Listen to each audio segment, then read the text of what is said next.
now. Okay, guys, hello and welcome to the stream again. Now, this will be an unusual stream because we are joined here by Ivailo Ivanov, who is amazing likeness artist, and you can see from the screenshots here, he has done an amazing job on especially this Lannister character. It's just superb. I'm super impressed. And today we will talk about likeness, how he's working with likeness, how he's doing that. Is anatomy important and all that kind of stuff. At some point he will even talk, in the beginning of course, how he get there. I mean, he will show us works from the beginning of his career, we may say, and how he got to where he is, how many hours. We will talk about a lot of things, so you will see. But now let's give it up to for Ivailo. Now you're live. Say hello. Hello guys, hey, I'm glad to be here. Thank you, Nico, for having me. No problem. So in the beginning, I want to ask you a little bit of something here. We have this character. Back in the days, it was, in my opinion, your best character, Jon Snow. And Jon Snow, Yeah. we have it on the screen right now if you don't see. Jon Snow was superb. And now it's a little bit shadowed over this last character that you did, but this is a real-time character. So tell us how long it took you from start to finish this character, like hours. How many hours? I think it was about 150, between 100 and 150, which, to be quite honest, when it comes down to likeness, it is not really that much. It is it is a lot when it comes down to 3D modeling, but likeness does take a toll on you, and it does require more time. Very cool. Very cool. It's a long process, obviously. You told me that for the last character you did, yeah, fix that camera. for the last character, the Lannister, it took you a little bit less time overall to make the character itself. But tell us a little bit more. I mean, before that, how you were. The last character specifically, or just in general, how much time it takes me? Okay, in general, why not? Well, likeness is very different from face to face. Sometimes I'm stuck for a very long time on a character. Sometimes it's a quick and easy process where just everything works. And to be quite honest, when everything works and when it's quick and easy is usually when I have my best portraits. So Jon Snow at the time actually took less time than what I did for other characters, even though it was like, wow, 100 to 150 hours, it's so much time. But in reality, if you think about it, because I was still developing and still studying so much about the faces and everything that I was doing, the others actually took more. Like, I was spending sometimes months on a face, just one face, from early in the day until evening, and sometimes night hours. So for time, how can you spend so much time working on just one thing? How can you endure that mentally? I don't know. Is it some kind of, I don't know. Yeah, well, it's passion, it's drive, and it depends on your character and if it's something you really love doing. So there are a lot of people who, for example, can spend more time playing video games than I spent doing characters, because they like them, they're passionate. A lot of people in our industry, actually. And to me, I was never that passionate about video games, unless for like a really short dark period in my life, but playing League of Legends.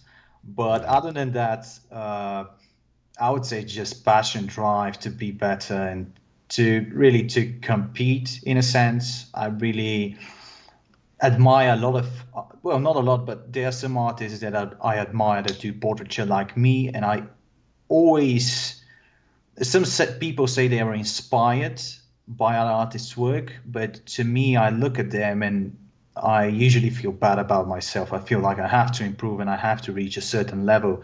So this really pushes me to work hard and, just... We always, we all can kind of see ourselves into this, So now I think you told us that it takes more than 150 hours in the beginning. It could be 200 hours to get kind of a likeness, especially when you are still learning. Now, when you are better, you can make it for less, but probably no less than 50, 60 hours, I guess, something like this.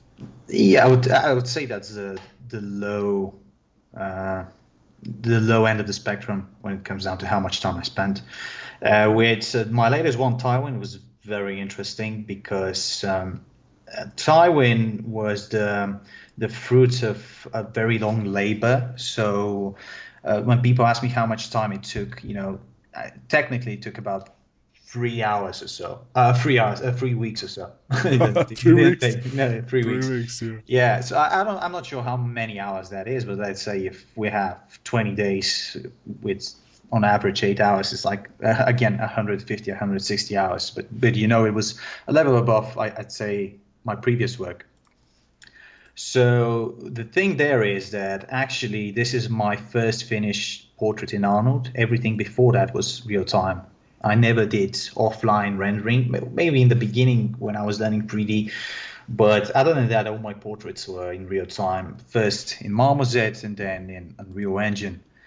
And with Arnold, I'm a kind of a lazy guy when it comes down to learning, reading documentation, studying stuff that's written, right? I like to practice stuff while I'm learning it. Like I'm a visual learner in a sense, I guess.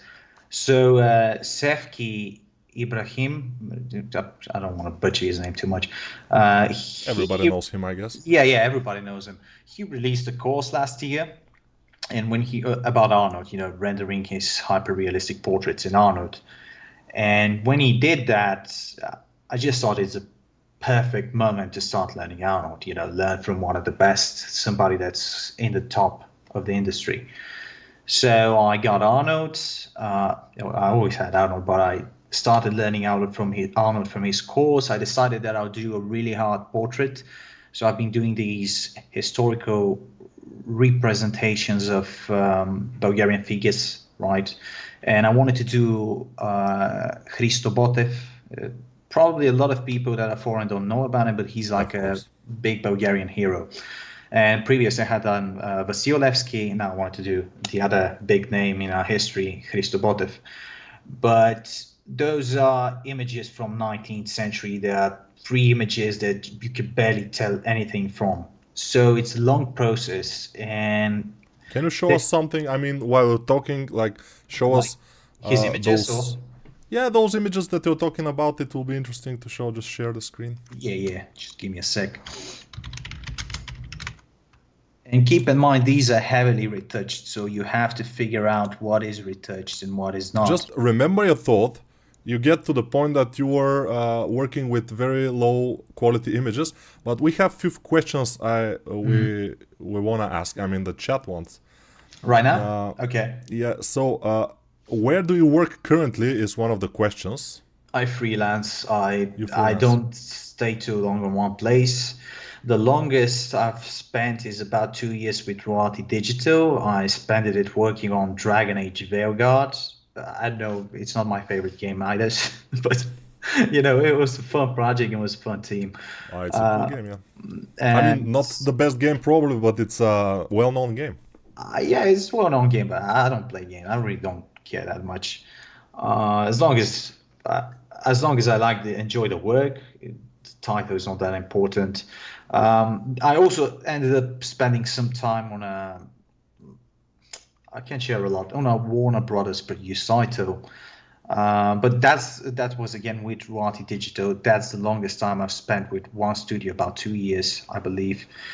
Other than that, I just switch projects all the time. I consult companies sometimes on improving their process. Sometimes they hire me even to win bids. So there's an art test for a studio, and I do the art test for them. What else? Mostly I've spent time in the gaming industry, just doing characters. More recently, for the past 3 or 4 years, I've just done faces and heads. For characters, I usually reject offers, even if they come my way, because I don't enjoy that much. It's not my thing. But that's about it. Okay. Share the screen with those things. And by the way, there is a question that you are about to answer.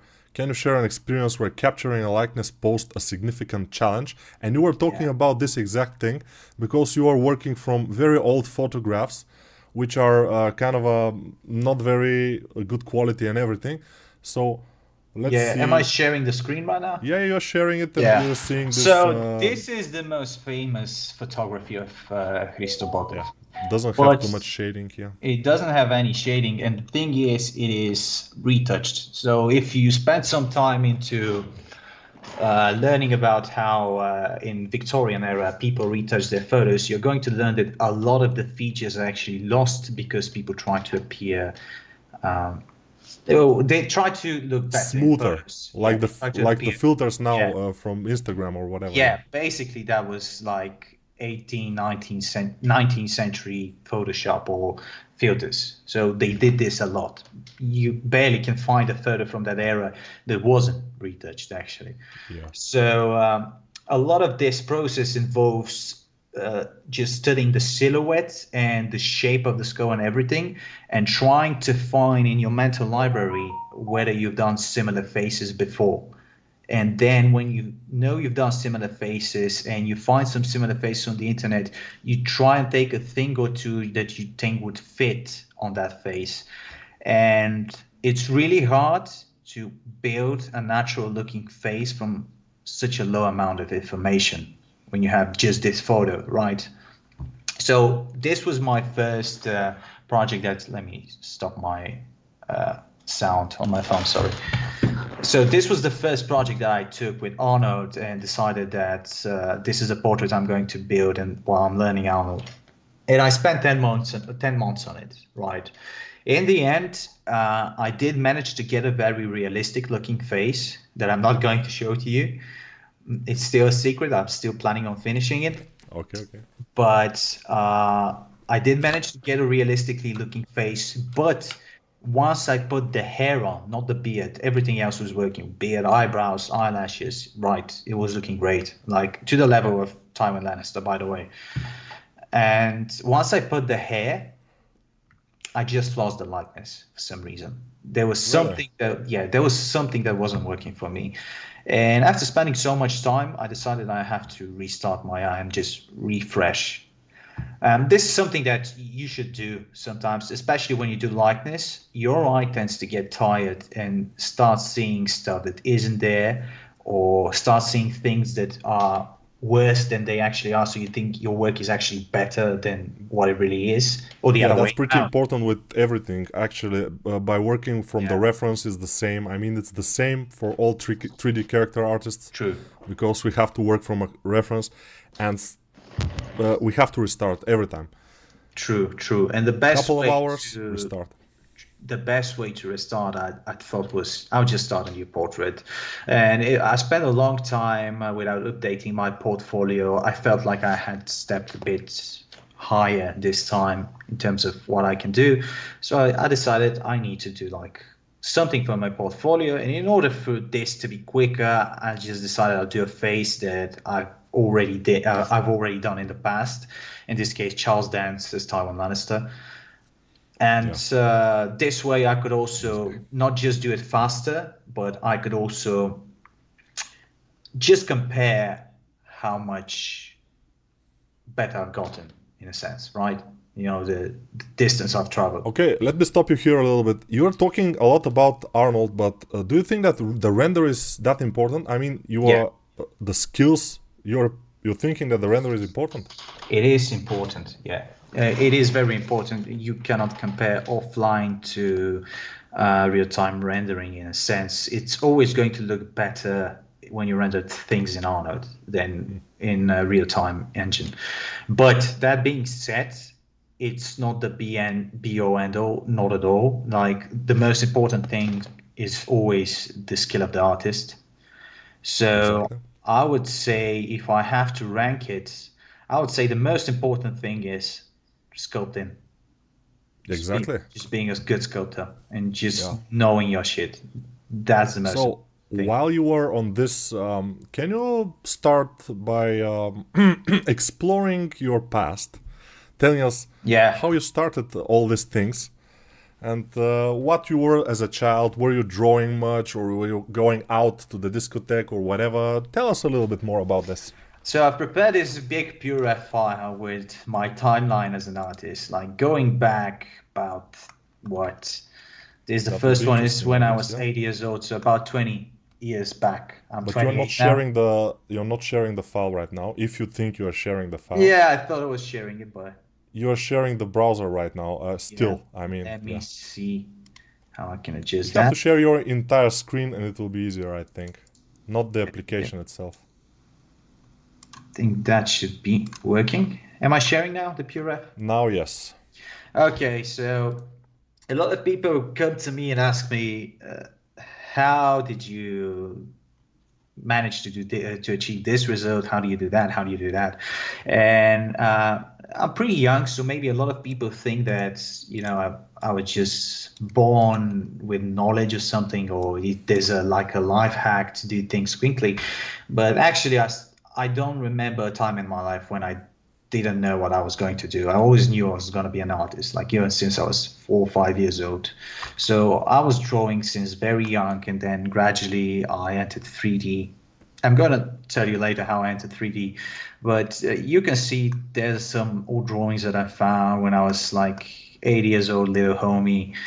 And it's obviously kids' drawings. They are nothing too special. I never had any formal training. I never went into an art school or something. But yeah, I always had an interest in it. So you can see with time that I was getting a little bit better. And some things that I can recall from my childhood was, I think my grandfather had a really, really big effect on me. He was really into drawing portraits. He was a carpenter. He wasn't an artist or anything. So, but he was really good at drawing portraits. And it's a shame that it didn't come to my mind to have some of his portraits here. I should have done that. But anyways, and I think he was very close to me. He passed away when I was very young. I was about 6 years old. So I don't have too much recollection, but I do remember that we were very close, and I was spending a lot of time with him.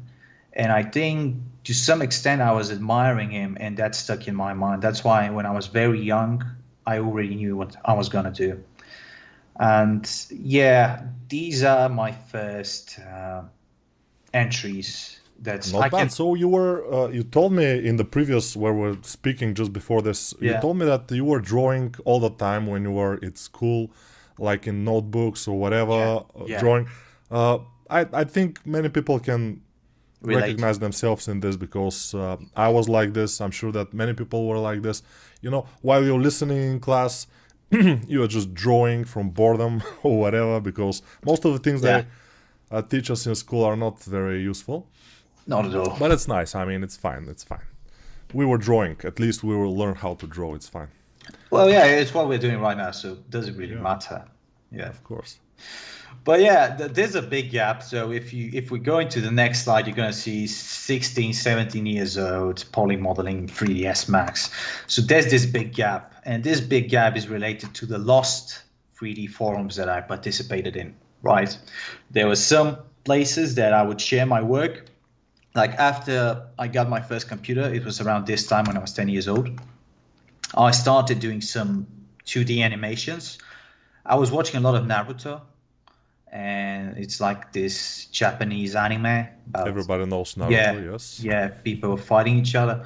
So I really got into it. I started doing some animations, and because I didn't know how to do proper animations, I would just draw things in Paint because I didn't have anything else. And then there was this free tool on the internet. It was called GIF Maker. And so I would draw frame by frame in Paint of, let's say, Naruto and Sasuke fighting each other or something like that. And then I would stack them in GIF Maker and create an animation that I would upload, and I guess people would like, share, and comment. Even back then, there were a lot of kids that were doing animations, but most of them were doing this pivot. I'm not sure how you say that. With the stickman, right, fighting and everything. But I was doing actual drawings. So we were at war, the stickman and the actual animators that were drawing things. We didn't really like each other. We were looking down on them. And I found Macromedia Flash, whatever it is. I Yeah, for animations, started animating for a brief period there, but then I came across this animated movie. It was called Final Fantasy Advent Children. And it was so different from any animation I had seen, right? It was the first, I think, other than Shrek and everything else like that, I think it was the first 3D animation that was actually looking realistic to me. And kind of, yeah, it was one of the first. it was very realistic at the time. I remember I couldn't really make sense how this is possible. You know, back then it really did look realistic.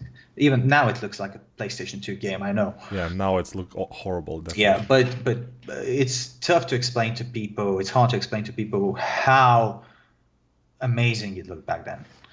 And it was around 2001, 2, 3, something like that. this. That was the first Final Fantasy. I watched the second one, which was the 2007. Yeah, 2007. Okay. So I was about 11 years old, something like that. But I probably watched it after it came out. So it was probably 12 or 13, because I remember after I watched it, not long after I started learning 3D in 3ds Max, I actually understood, oh, this was a 3D animation, and what I'm doing, drawing, is 2D animations, right?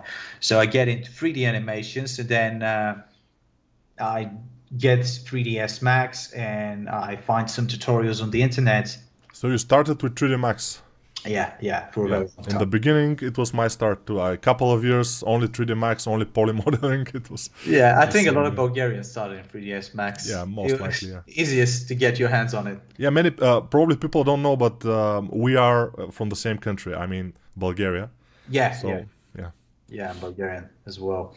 So where was I? Yeah, I started learning 3ds Max, and back then it was just tutorials. Like a lot of my first 2 or 3 years was spent into learning absolutely everything, like poly modeling, making UVs and unwraps, and some rigging, some skinning, some anime. I basically went through all of it because I didn't know what to do. Right, there weren't any tutorials really that were specialized. There weren't character artists or something like that, at least not to my knowledge. It wasn't as popular as it is now. It was different back then. So once I got to 16, 17, this is when I have something still in my Facebook that I could get. And these were poly models, you know, extremely ugly things. But these, let's say, my first steps into character art. Like, first it was everything, like some houses, some environments, some little bit of characters, a little bit of animation. And then I just started building some characters. I also got at this time my first Wacom tablet, and I started painting in Photoshop. You could see even back then I enjoyed Game of Thrones, I guess. I know not a lot of people who have a good opinion of it after the last season, but back then it was the shit. So this is my first 3D portrait. Again, Jaime Lannister. And you can tell that I didn't know how to do hair, so I painted it on top in Photoshop. And yeah, I didn't know how to paint hair as well. This is, again, after I did this painting, I decided I would do a 3D portrait, and I think the dragon turned out better than the actual Uncanny Valley. But Daenerys. You did this with just in 3D Max poly modeling? Yeah, and texturing in Photoshop. Good. This is, again, you can see 9,000 polys after applying a mesh smooth. Back in that day, that was so much. But not bad. I mean, with poly modeling to achieve this kind of result, especially the ears, is pretty impressive, I would say. I don't know. It looks like shit, but yeah, I guess for the time it's kind of okay. Yeah. But yeah, this was my school life that we were talking about. You know, just drawing. I know it's looking bad. The arm is way too long. Yeah, of course, but it's pretty good. I mean, for like 16, 17 years, it's not bad at all. Yeah, I guess it was okay at the time. And yeah, I spent a lot of time doing that. And I remember, I think it was, I'm not sure if it was in Real Engine forums or some other forums. And I posted, when I was 17, I posted like a topic where I would say, hey guys, I'm actually looking to start making money doing this. So I'm going to be pretty cheap, but I want to learn while making a little bit of money for myself. I'm still a student. So if anyone has an interest, just DM me, I guess, send me an email. And this is when I got my first paid project in mobile games. And this is, again, poly modeling, just making some characters. These are my first low polys. Let's say that this was around 2007-8, you said? No, it was 2019. 17 years old, so it's 2013, I'd say. 2013, okay. 2013 was a lot easier to get into the game industry than it's now. Now, every year, it's kind of getting a little bit harder. And yeah. So, to be quite honest, I'm not too familiar. I don't have a lot of people on an entry level around me, but I'm guessing that the competition is hard. There are a lot of more people doing it right now, right? Yeah. Back then, there was hunger for artists. So these are my first poly models when I was 17 years old. I remember at the time, I told my teacher, my main teacher, because in Bulgaria you have a main teacher that's responsible for the whole class, and then you have subject teachers that they teach in a different subject. So you have your English, your history, whatever. So I told my main teacher, look, I'm not good at school. I don't want to do school. I'll probably won't go to a university. I don't care about my grades. Just let me not go to school and work, and just if it's possible, help me out so that I at least finish. And she was so great about it, because the next year, I probably went 5 times to school the whole year. And everything was okay. Everything was okay. She just allowed me to do that. And every absentee I had, she just wrote it off. No problem. So this was this period. And then it came down to the discovery of ZBrush, which was, firstly, I started because I didn't know how to use ZBrush, but I learned that you can actually bake a normal map, right? Really cool. And the first thing was I was building base meshes from poly modeling. And then on top of that, I was sculpting and baking a normal map. Yeah, but that was a normal workflow back in the days. I mean, 2000 and it was a normal workflow in the 2010 until 2000 and probably 15 when the Dynamesh came out. That's right around this time, before the Dynamesh. That was 2014, I believe. Yeah. So that's what I did, right? I built a base mesh, and this is my first ZBrush kind of character. You could see some shitty folds and everything. I tried better than most people, I guess. Their first folds. I mean, your folds are pretty cool for the time. Yeah, it's pretty cool. Yeah, but yeah, it's okay. He's quite gifted in some areas, but other than that, I guess it's fine. I can live with that. Just some weird monster that I did. Obviously, no knowledge of anatomy or anything. Just using my eyes to build something. And this is when I was 18 years old. I started learning a bit of sculpting and anatomy, actually. So I guess at this time there was Dynamesh and everything, because sometimes I was starting from a base mesh, but other times like this, I was starting from a sphere. I remember very well that this guy I actually did from a sphere. So you were starting from, not starting. You were at this time, and at 18 years old, you already had thousands of hours into 3D or something? Yeah, I could say I had thousands, yeah. Yeah. I was spending quite a lot of time. I didn't go to my first nightclub till I was about 18, right? So, which I know that a lot of people should be thinking, yeah, that should be normal, right? You should be, but not in Bulgaria. In Bulgaria, we start going to nightclubs when we were 14. 15, yeah. Yeah, so I did spend a lot of time away from my friends and a lot of time just doing this. So I was learning. I think it was because of my previous, knowledge and everything, just involvement with software and everything. I was learning kind of fast. This is my first. It's not a good anatomy, but it is my first attempt. So it's kind of okay, right? These are my first studies, and this is that same guy then rendered with some really, really shitty folds. This time they're not so yeah. So I was actually getting worse in the folds department. But yeah, just this is probably one of my first weapons that I did. Before that, I did this, but I probably didn't spend a lot of time doing any other weapons after that. So this is one of my first. And slowly I was kind of getting into what I like, which was the characters, and actually it was more the organic part, not so much the weapons, the armor, and the whatever, but more so the organic part. And this is when I started getting some gigs on the Unreal Engine forums. So back then, I didn't know how to look for a job. I'm not even sure if there was any ArtStation or like LinkedIn, whatever we use today. So I'm 19 years old. I guess I was 2015, 2016, around that time. Just about ArtStation, I think, just appeared back then, 2015, 16, something like that. Yeah, so I guess at that time, it might have appeared, but I still hadn't heard of it, right? So at this point, I started getting some gigs, and I started, making some good money actually for my age. I was making a lot of money for my age, to be quite honest, living in Bulgaria. And this is when I introduced myself to the PBR workflow, which is, to this day, the current workflow with roughness, metallic, and everything, physically based shaders in translation.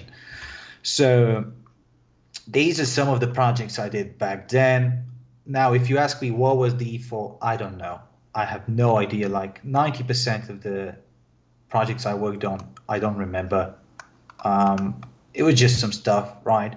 I think this was for a museum where they were supposed to do like a presentation of somebody walking on Mars or something, right? But yeah, these are low poly models, all of them. Low poly, like game res. So you have already made your way to the workflow where you make high poly, then you retopologize, at then this you point, UV I'm map already, and everything. Yeah, at this point it's after here where I can now start even from a Dynamesh and then retopologize and everything. So yeah, at this point I already kind of knew my way. I wasn't perfect at it. Back then I remember I struggled a little bit with a good topology or good UVs and stuff like that. So leads would help me out. But in terms of a finished product, I kind of was just good enough to give them something, right? This is when I started expanding my portfolio and I really learned what I was interested in. It was the human face. So let's go back. This is my first 3D portrait. Right about here is where I tried to recreate it, and I made Jamie version 2. And he looks nailed the nose, I guess, yeah. I think he looks about 80 years old and 1 week dead at this point, but yeah, it's something. These are my first attempt at haircuts, as you can see. Yeah. Very obvious. This is just my first attempt at a fiber mesh, like just a Brad Pitt sculpt. Yeah, the fiber mesh, if people don't know, it's the hair in ZBrush. Yeah, I think they don't use it anymore that much. Yeah, almost nobody is using it, I guess, yeah. But back in the day, it was a quick way to present your work with some hair or whatever. Yeah. Well, it was okay. But yeah, at this point I started, this is like kind of one of my first faces that wasn't too bad, right? Back then, Harley Quinn, what was the movie called? Suicide Squad came out. Margot Robbie was like just so pretty. Like I was so in love with her. And I wanted to do a 3D portrait. And I remember how bad this was in the beginning, but I spent several months on it. And like a little by little, it started getting better. So this is my first example of getting stuck and then fighting through it and then learning as I fight through it, right? I actually learned some stuff here about the face. So you did this for a couple of months? I mean, many hours you spent on this one. Yeah, many. Yeah. A lot. So this is the finished portrait. Like, it's okay, right? But from afar. Yeah, from about here it should be okay. Yeah, it's looking very nice from here. It's cool. And this is like a full character I did. Like this was inspired from Triss Merigold from The Witcher. She had a very similar concept art. But yeah, this is again at that same time. So this is like when I was 2015, 2016, about that. When I look at Brad Pitt, by the way, your Brad Pitt, he can play the Frankenstein monster, actually. It's very, I think he's a bit too masculine even for him, He can play a Neanderthal, for sure. Yeah. Well, other than that, yeah. Those are my first portrait sculptures. So it is it's normal to be bad, yeah, it's normal. It's normal.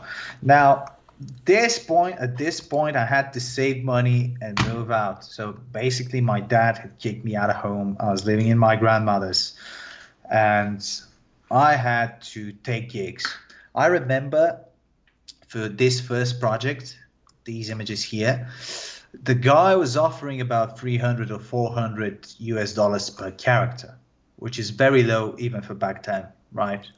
Yeah. But I realized that if I could do a character in under a week, a full character with textures and UVs and everything, then I can make ends meet. You know, I can actually save money, find a place, rent it, right, and go out and live there and be happy. So at this point, I had a time limit of 1 week for each character. So all of these are PBR characters, and you know, they look pretty indie, but even now when I look at them, I'm like, wow. They're not bad, actually. I worked so much back then. So much work in such a short period of time. And he got a very good deal, this guy, because you have decent anatomy, you have decent everything. So for this amount of money, this is low poly, right? Yeah. Materials, it's game everything. It was. This was a PlayStation PC game that I don't even know if it came out. Good deal for the guy. And by the way, the design of all of these is all mine. I was also making the design, right? Really? You can tell. Impressive. I mean, you can tell. No, it's not bad at all. I mean, artistic. Yeah. Like I spent the first day just drawing concept that I don't have on my PC. I've lost it. And then once he says, yeah, the concept's good, just go ahead and model it in 3D. And I did in model 3D. Those are some of the bosses. So these, I had more time. He actually paid me double for these. So I spent 2 weeks on them. So this guy, like this guy. But yeah, those were detailed materials, everything, not bad. Yeah, I would say it's okay. This And one I the was folds, how did you do the folds? I sculpted the folds. This is right before I found Marvelous Designer, so I was gonna get into Marvelous Designer now. So you can tell this is sculpted, right? Yeah, of course. But the hood, I like the hood in the back here. It's a very kind of expressive fold there. Yeah, actually, it's actually pretty good. Yeah, I'm impressed. I didn't even By yourself. Yeah. I was quite a noob. So at this time I found about Marvelous Designer, and I had gotten another project similar to this, but this time I was getting paid like double what I was getting paid here, and just for the clothing, right? So at this point, I found out Marvelous Designer. It helped me speed up my process, but I wasn't really good at it, so I also did a lot of manual sculpting on top. This was for Black Wake. It was a pretty famous pirate simulator on YouTube that had streamers playing it on YouTube at the time, right? So I did a lot of these. Are just some of them, but I did about 20 of these. So it was a long project again, about 4 or 5 months, I'd say. And you got rich, basically. absolutely stacked with cash. You know? Yeah. But no sleeping, as people are saying in the chat. A character under a week is goodbye sleep, you know. Mm-hmm. It was either this or hit the streets, to be honest. So yeah, when you are pushed into a corner, you know what to do. I was pushed into a corner. So at this point, I was making these. I was making these for like 4, 5, 6 months. I guess it was 4 months because I had like 20 of them and I was doing one each week. I saved up some money. At this time, I was like, okay, I can finally live now, right? And I started focusing more on faces because this is where the Marvelous Designer started really getting on my nerves. You don't like it at all. It's a really shitty software. I mean, fuck it.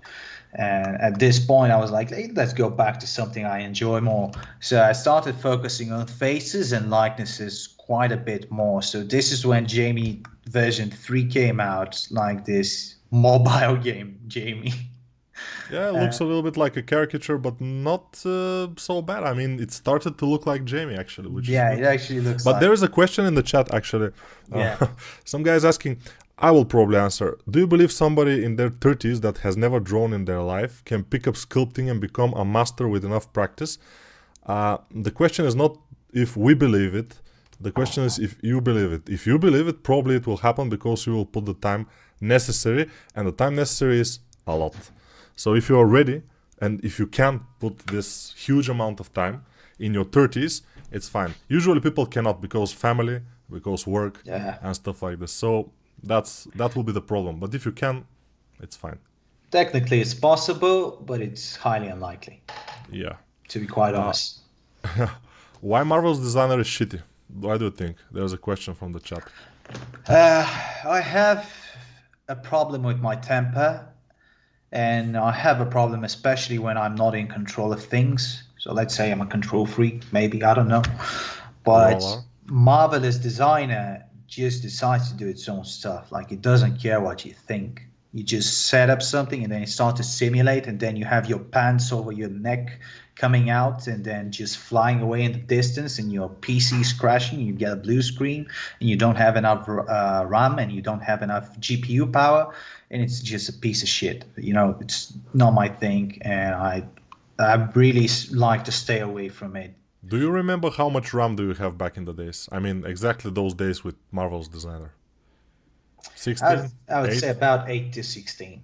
8 to 16. Okay. This was the range that we worked on, like all of us, I believe. Like, what was this? 2015, 2016, 21. Yeah, it was normal, yeah.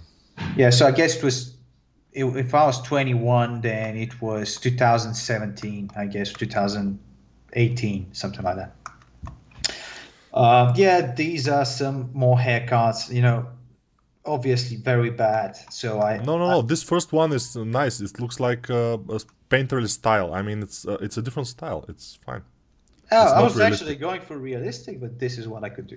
So, yeah. Unfortunately. Yeah, but it's very fortunate. It can remind me of the road I traveled. So back then, I was starting to look at things and think about what I hate about them. So here I hated the hair. You know, I remember I was doing a lot of hairs, and I was trying harder and harder hairstyles in lower poly, because back then the limit was pretty low. Now you can have a hair that's 100K. Back then, no, it's too much. Maybe 10K, I believe, about the top. And then I did a Ragnar. So again, we can obviously see that this is a very weak area.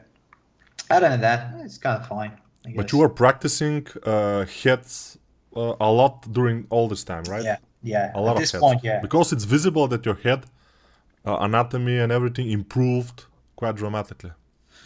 It actually started happening quickly, but people have to keep in mind there's a plateau you hit. So firstly, you learn about, you know, let's say head anatomy, and then a little bit of how to sculpt likeness and so forth. And you reach a certain level, and then it's like a straight line. You can spend years without improving, but you gotta keep at it. Years, it's difficult to spend years, but it's the same with the gym. I mean, you hit the gym, in the first couple of months, you get like very muscular, very big progress. At some point, you stop progressing that much. Yeah.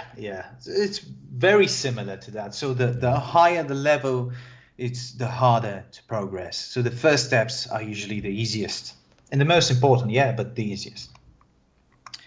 So this is 2020, 22, 23, and 24 years old, starting to specialize in faces.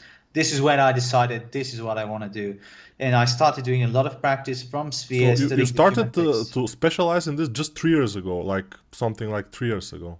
Now it's 2025?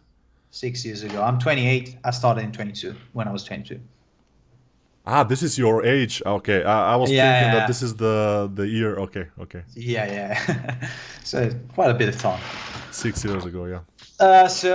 Started doing a lot of speed scope. These are the ones I uploaded. I did so many speed scope, but these are the ones that, you know, pretty good results. So I uploaded to like Facebook or Instagram, whatever I was uploading to back in the day. So you could see that these are like, it's nothing special, but it was like between 2 and 4 hours each. Really? Yeah. And this one, for example, I'm very impressed even to this day because it took me an hour and a half, and you can tell by the years, but. Yeah, the likeness is not perfect at all. I mean, it doesn't even look like him. This is obviously the guy from Breaking Bad, but it actually doesn't look like him too much. I mean, you got the eyes, but the mouth... There is something that when I show it to people, they know it's him. So maybe if you look at it too long, yeah, obviously. But to this day, I'm like, I don't even know if in 1 hour and a half I can do this now for some reason. So there was some hits then that I used to upload, you know. This guy again took about 2 hours and something. And this is again from Breaking Bad. I think he was called Mike. So again, from Better Call Saul. It's both series. I mean, yeah, I haven't seen the second one, to be honest. Yeah, it's very nice also. I should. Everybody started playing shit. But when I get the time. You should, definitely. But yeah, I had some hit. This is a Brad Pitt. This one took longer. You know, I was studying a little bit more with this one. Brad Pitt from the front looks pretty spot on, I would say, yeah. Yeah, this was a bit longer. It wasn't 2 hours like this. This was probably at least 4. Same for Tyrion. And you can tell here because actually half of this I did live streaming. Yeah, I had a live stream that you were actually watching even. I was doing. Yeah, I was watching and I was impressed by one thing a lot, by your English actually. Because you're a Balkan guy, you're from Bulgaria, and your English is far better than mine. I mean, obviously, it's the difference is obvious. And I was about to ask you actually. Let's pause a little bit about the art, but what happens? How did you manage to get this level of English? Like pronunciation and the accent, it's absent. You don't have an accent actually, like Balkan accent or Slavic accent. Yeah, I have a mixture of a lot of accents. And the reason is I'm really good at imitating. So how I learned English was as a kid, I remember even we had Cartoon Network, right, on our TVs. It was in English, like we didn't have any translation, we didn't have any subtitles, but also in Bulgaria we didn't have anything to that level in terms of animation. We didn't even have animation at all. We had like 1 hour in the day to watch cartoons, right? Just Turtles, Ninja, something like this. Yeah, and Cartoon Network was like throughout the whole day and night you had cartoons repeating, and we would watch. Let's tell to the people which cartoons. Johnny Bravo. Yeah, that was my favorite. Cow and Chicken. Cow and Chicken. There was the Powerpuff Girls. There was Dexter's Laboratory. Amazing. There was Courage the Cowardly Dog. The Cowardly Dog is cool. Yeah, there were so many. Like, a lot of Yeah, and they were in English. So even back then, I would imitate. So I'm pretty good at imitating people, and I would imitate how people spoke. And later on in life, I would still continue to do the same. So I didn't really learn it in a traditional sense in school or from a teacher or going to courses or something like that. It's just that I naturally can learn languages because maybe not languages, but because I don't know the language, to be quite honest. But I think naturally I would be good at even at other languages because I can imitate what I hear. So if a lot of natives hear me speak, very often they know that I'm not a native, but they cannot tell where I'm from because I have a little bit of a British, a little bit of American, a little bit of Bulgarian accent, you know, from all over the world, from what I heard and what I imitate from movies. I don't notice the Bulgarian actually. Yeah, maybe not Bulgarian, but you know, some other stuff. You know, it's a mixture. They cannot say, "Oh, this guy's from Colorado" or something like that. You know, like because there's so many movies from different parts of the world. There's the Australian movies, the British movies, the American movies where you have a Western accent like a cowboy, and then you have, and I just something stuck in my head and I repeat it. So yeah, somebody said in the chat that you look like Alexander Volkanovsky, but with hair. He's a very ugly guy. No, he's not ugly. He's kind of interesting. I mean, it's not. No, somebody said earlier in the chat that you are too beautiful or something like this. It was. I'm not sure. I hope it was a girl. I hope for a character artist, it doesn't matter. I mean, it's just a perception of people, you know. Yeah. It doesn't matter. Just don't say the Volkanovsky thing again. You know what people mistake me for very often. This is actually worse than Volkanovsky because I actually really don't like the guy, Jake Paul. Like, Jake Paul, because of the haircut, yeah. yeah, the haircut. Like, I hate it. Like, kids actually stop me and tell me this all the time. But yeah. So do Because we he's very famous move now, yeah. on from the English? Yeah, we can. Yeah. So right after that, these are my first viral portraits, and this is when I started living the life, you know, being a rock star and everything.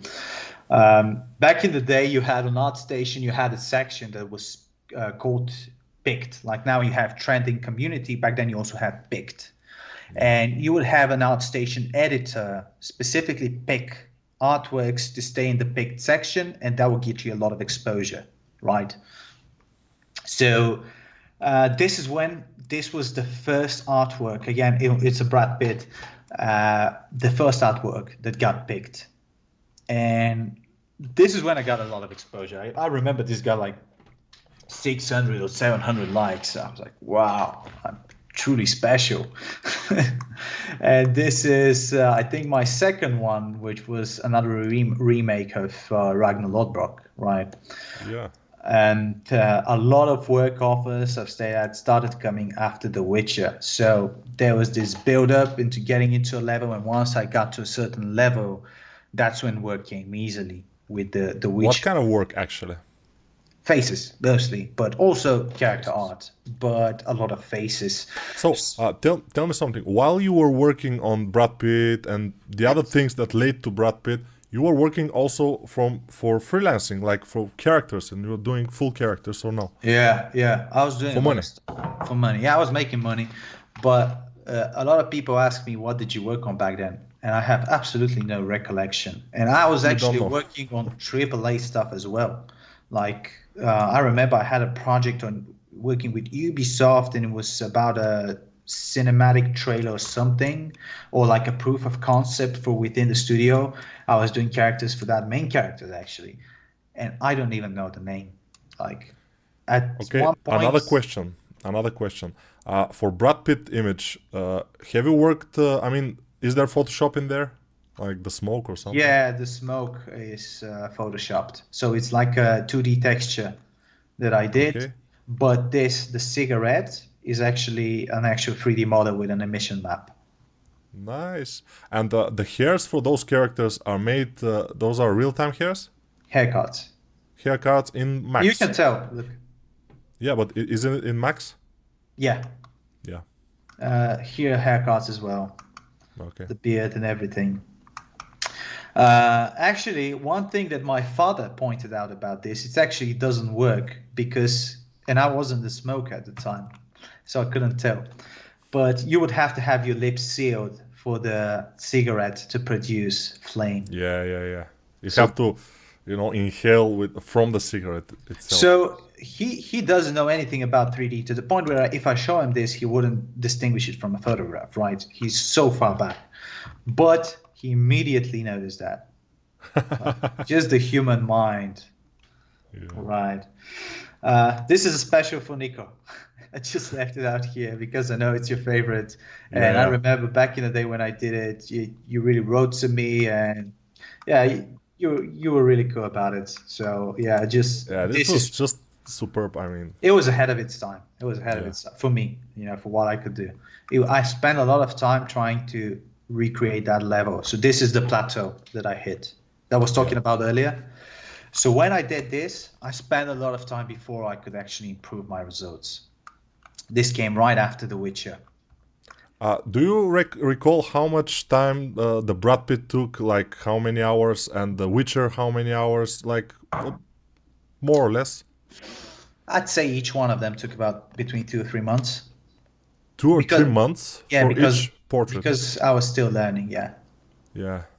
So I was a long time. I was still nowhere near to where I am now if I want to produce something like that.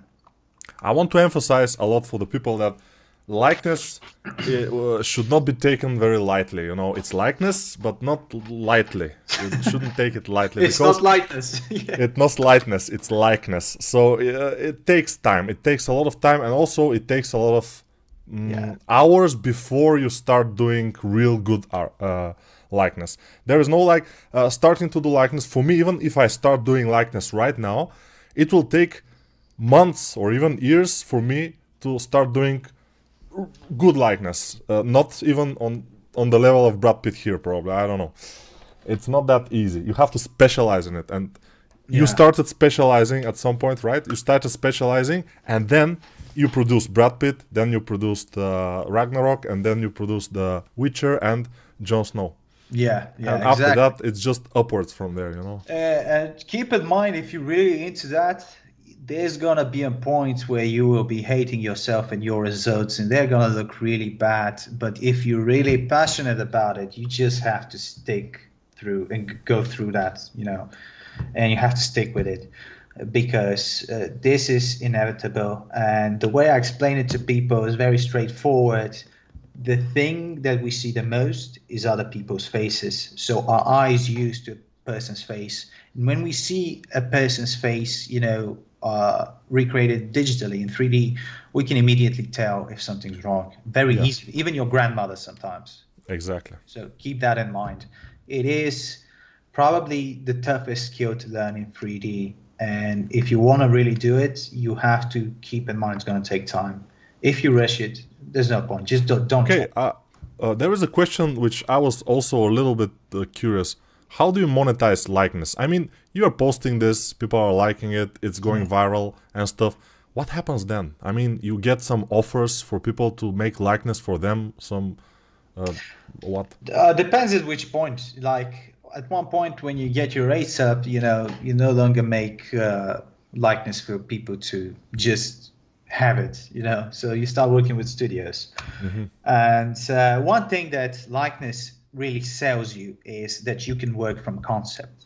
Like people that actually understand their job in terms of recruiters or like athletes or art directors, they know that if a person can do likeness, he can recreate a concept first off. So if you do 3D faces and there's a concept of a 3D face, you know that the likeness artist is going to do the best job. So a likeness art is going to be more expensive, but if you're really into getting the result that you're looking for, you're better off hiring them. Another thing is that I mentioned, I've had people like basically hire me to consult. I had people hire me to win them over like art tests in terms of studios. They actually do that. Yeah, they actually sometimes hire an artist for a specific art test. And maybe I shouldn't share too much details on what I did for who. No. You don't share who is that you're hiring. I mean, you're sharing just that people are doing this, so it's not. Yeah, they're doing that. Yeah, they're doing that. And so basically, some companies which are doing freelance, they're hiring you to do a test for them. Yeah. So basically, art outsourcing to win companies some kind of for a AAA title. Deal. So there's some AAA titles that, for example, they want to outsource which happens very rarely, but it does happen. They want to outsource the 3D faces, right? Yeah. So once they want to do that, they send out to some outsourcing studios. They send out an art test, and the outsourcing studios give them like a pitch, like a price, and the price good. They do the art test, and then from whichever studios did the art test, the AAA, the producer, whatever, decides which people they're going to hire. Yeah, right? I understand. So there's a question. There's a question at. Do you think before Brad Pitt, because Brad Pitt was kind of a pivotal moment for you, I guess, this Brad Pitt with the cigarette. Let's say it's a pivotal moment. Before that, do you reckon that you have at least 10,000 hours sculpting heads? For sure. You have at least. Yeah. Okay. I would heads. I don't know. Heads, mostly heads. I don't know. Faces. I can tell. In 3D for sure. I don't know if faces. Yeah, in 3D of course. Yeah, you had that. I would say no. 18, I would say no. At this point, I don't have 10,000 hours. Not yet. Not yet. Okay. But now you have them at least double over, right? At least 30. Yeah. But yeah, where was I with that? So yeah, that's something that they will hire me for. And of course, like doing faces, like people actually, there are some studios out there that they really bet on quality. So they would hire me even if it's a little bit more expensive. They know that graphics are important. They know that sometimes faces are very lackluster in games. Like not sometimes, almost always. Many games, yeah. Almost. If you remember Fallout 3 and Fallout New Vegas, also very uncanny valley faces are very bad. extremely. And this is when people are not into spending money on somebody like me. Because obviously I'm going to be more expensive a little bit than a standard character artist, right? Because I'm more rare, you know. I'm specializing in this, and they're giving you only the faces, which is amazing for you because that's what you like to do and that you want to do. But it's less work. Yes. As well. So I don't spend that much time with them. You know, I don't spend 2 years with the studio. I move about all the time. Let's continue with the time frame, because we have to concentrate afterwards on your workflow. How do you choose concepts and everything? So we have to have time. We have 1 more hour. Okay. Now we are 1 hour in. We have 1 more, and we have to concentrate on how it's done. Actually, it's gonna be interesting, everything. But let's see what you have done. I had just here the beginning of Marvelous Designer Hatred Cloud Sculpting. So this was probably my first 3D character for a long time where I didn't touch Marvelous Designer at all. Only by hand. Only by hand. This is only by hand, yeah. But it took you some time, I guess, because it's not bad. I mean, it's fine. I don't remember. It took me quite a lot of time. Yeah. But yeah, the face is pretty bad, but I like the clothing to this day, to be quite honest. It's okay. But yeah, this is when I kind of strayed away from Marvelous Designer and decided I'm going to learn to sculpt clothing. So this is just... Jamie, we're expecting the next version. It will be just superb, I guess. Yeah. So the next version, I promise you, you won't distinguish it from a photograph when it comes. But definitely. But this is just to show the road. Like, what is it, 8 years? And now if I do new one this year, even if I do it this year, it's going to be 12 years. Right? Yeah. Keep in mind. Unreal Engine from 2 years ago to now. This is when I switched from Marmoset to Unreal Engine. This opened me up a lot of opportunities to work. And this was done at the time when I was working with Rati Digital. They had a project that required, for a short time, me to be on it and do some main character faces that I cannot talk about. You know how it is. I cannot talk about anything I've done. And by the time I can talk about it, I'll probably have forgotten that I worked on it at all. Anyways, so that's when I started learning Unreal Engine. And doing portraits in there, this opened up the road to many opportunities. Again, in the gaming industry, but not limited to. I did some projects that would involve, what was it called when they switched the face digitally? A digital double, something like this? Like digital doubles, yeah, but there was a specific name. Okay, it doesn't matter that much. Yeah, I mean, they switched the face, okay. Yeah, so this is my first portrait in Unreal Engine. This is Yennefer from the Witcher series.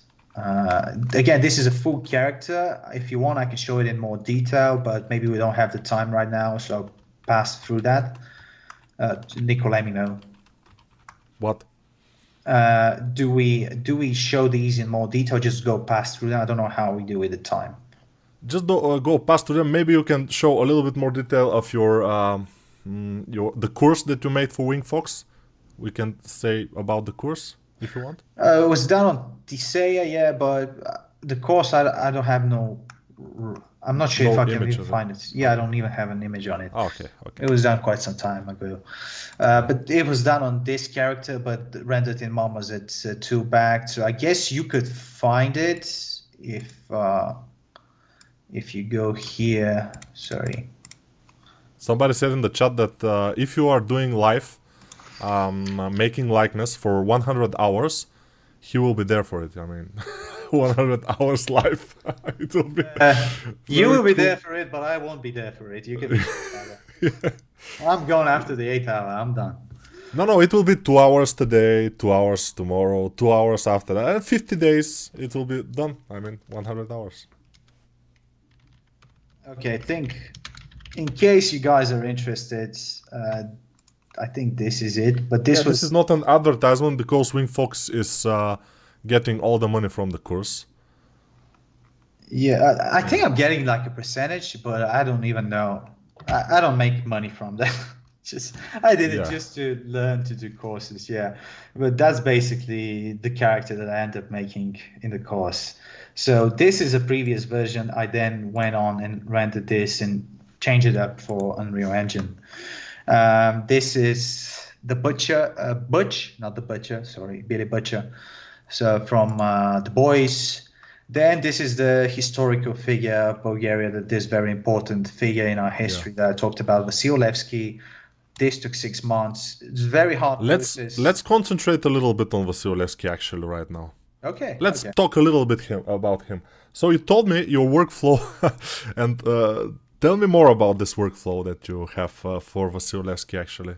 If you Okay. can. So Vasil Levski, it's very similar to The character doesn't matter. Many people doesn't know about Vasil Levski, but just it's so a they super see famous the- Bulgarian hero. It doesn't matter. What matters is that there are no actual nice photographs of him, and yeah, That's the best you could find. This one here. yeah, So, in the most famous one, there's also this one, but there's the mustache. It's a different time. He looks a little bit different. But based on these photos, it's very hard to recreate an actual person. And it's very similar to the scenario I explained about Hristo Botev, because everything is heavily retouched. So from the photography we have, things differ here and there, right? And you have to be very critical and assertive and think about what actually it was rather than what it looks like after, retouching. So the process was actually very interesting because what was the Magneto actor again? The young Magneto. Oh, I don't remember the Magneto actor, not the old one, the young one. Michael this one. Fassbender. So Fassbender. I was watching Michael Fassbender in Inglourious Bastards, right? A movie with Brad Pitt. And in this movie, there was a scene where he really struck me looking like Vasil Levski. In a specific scenario of lighting and position, he looked Yeah. that. So I kind of just got inspired from that and said, hey, look, this guy could really serve as a base face for me to create an actual digital recreation of Vasil Levski and how he actually looked like as a person. So, at this point, I was kind of doubting myself whether I can do it with the limited amount of photography that I have. So there was quite a challenge. But before I do something like this, because Bulgarians are very emotional in general, especially when it comes down to this guy, I didn't want to get bullied out of my own country, right? It's a very sensitive subject. Very sensitive. So in order for the project to be successful, I had to make sure I can do it. And how I did that is I had back then I had like a project making faces for it was a fashion project, so I was making like some supermodels. And I decided that one of them I'm going to do using one reference, and then I'm going to compare using my technique of matching highlights and shadows in 3D. I'm going to explain later on that. And I'm going to use that technique and see whether after I'm done, whether the other angles are close. So you will explain that technique to us, right? I will A show little bit later. Okay. the basis of it, yeah. So I actually found out that I was in the range of millimeters. So if you're not from Europe or you're using a different system, it's like very close. Like 1 inch is like 2.2 centimeters. Like 1 centimeter is 10 millimeters, right? So I was very close when matching the reference from other angles, like the profile and the 3/4 and everything, in terms of silhouette, in terms of distribution and everything of the proportions. So basically, from only front photograph, with the highlights and everything, you were able to do a full sculpt of the face, and achieve kind of a very good result. Yeah, it was with your technique. Pretty close with my technique with one photo. So this is when I said, okay, I can actually do it. And I went and spent 6 months building this face so that it does resemble the photographs. It looks like them. And when people look at it, they know it's him, but also it looks like a real person, not like a drawing of the photograph, right? And you can rotate it and you can spend time on it from different angles. I guess I could show more images of him. And this is a really good, this is the actual photo going into my 3D portrait.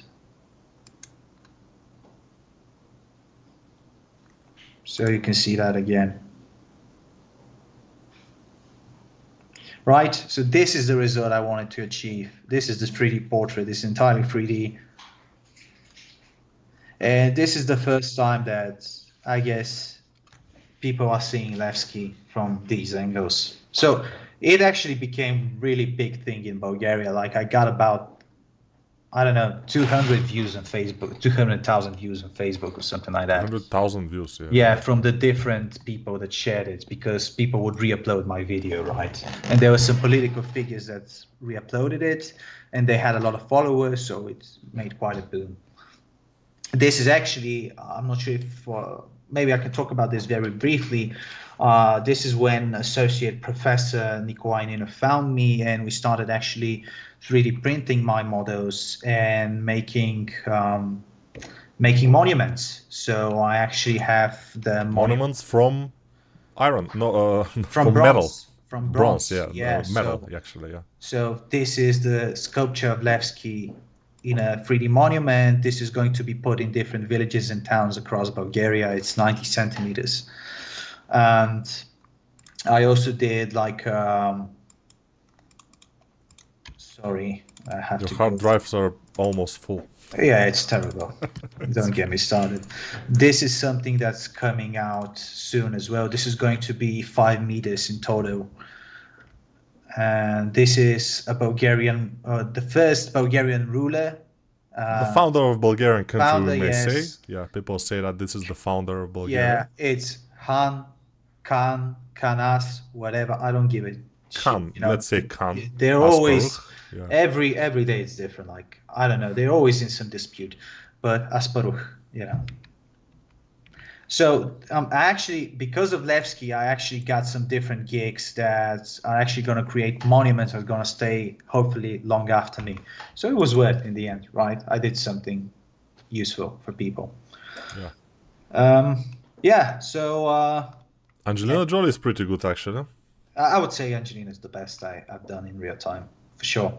I could improve it right now, but still, when I look at it after some time, it just holds up the best, especially when it comes down to the hair. And how much time it took you, relatively?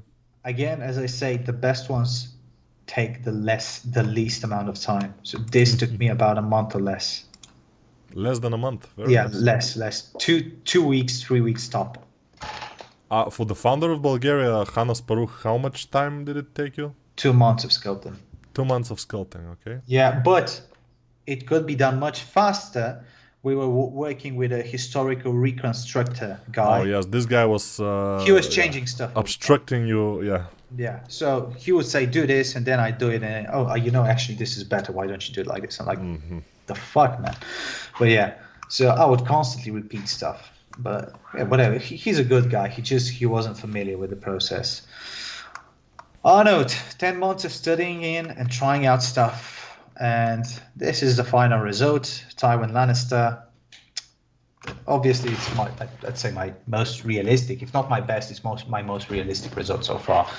Have you put a clay render there, or there is no in the ArtStation? I have an ArtStation, yeah, because people don't believe me it's 3D actually, which is a big compliment, but you know, come on now. There are also other angles, and yeah. Let's see it. But only clay. I mean, only. Oh no, I don't have just clay. Like I have a sculpture. Ah, this one. Yeah, this one. I mean, yeah. Yeah, it looks kind of. Without the hair, it's a little bit awkward, but. Yeah, it's always awkward without the hair. It's always, yeah. The hair is pretty important for likeness. Yeah, but and if you make likeness of me, the hair will not be a problem, you know. Also the eyes, keep in mind here, he's very cross-eyed. These are not the final eyes, but I didn't realize it until I posted it. So, yeah, whatever. But yeah, this is also again the clothing is hand sculpted, even though there's not much of a clothing. But I think it's some pretty neat photos. And for this character, let's talk about him a little bit. So for those blemishes that he has on the forehead, on the skin, you use the maps from XYZ, No, or no. Most of this is painted by hand. painted by hand. Yeah. Not bad. Yeah, that was the most time I spent. I actually did the sculpture in about like 5 days, something like that, 4 or 5 days, just going back and forth, and then I just spent time on the textures, just adding a blemish here and there, blemish here and there, blemish here and there. And it just, in the end, it got to where I wanted it to be, and it's very close in terms of their positioning. Like I got kind of carried away with these things, with the 8 spots and everything. You know, obviously they're not 1-to-1, but they are very close to the real thing. You mean that you have watched references from close and tried to recreate them by hand? Yeah, I have a main reference I can show you, but I'll That's have a to dedication, close. I would say. Yeah, Let me. pretty much dedication. Yeah, I guess. That's inspiring. That's the thing. I mean, that's it. That's the spirit. Ah, yes. They look pretty spot on actually, and the actual reference for the light is from this image, right? Absolutely. Yeah. You can see it's different. Yeah, obviously it's different, but it's pretty close. Like there's some things that are really, really close. I can see now it's bugging me because I'm rested. I don't want to look at it. It actually is bugging me a lot right now, so I gotta stop looking at it. I don't want to get back to this project. But yeah, you can tell that I tried to match as closely as possible. Like So some people are saying that your computer should be screaming for help, but actually your computer is quite good, right? No, it stops screaming once you kick it. It's okay. Yeah, when you kick it, it's fine. It's with everybody's like this. My kids also. Yeah, kids like to shut up when they're kicked. So. Yeah, of course. We can tell. We grew up in Bulgaria, so we know. But yeah, that's about Tywin. You know, I'd like to, like I've written in the project, I'd like to spend more time in Arnold because actually my dream is to make this result, photorealistic result, but in real time. But in order for me to achieve that, I need to spend more time in Arnold because it really makes you focus on the small things because it has the computing power to actually deliver them right.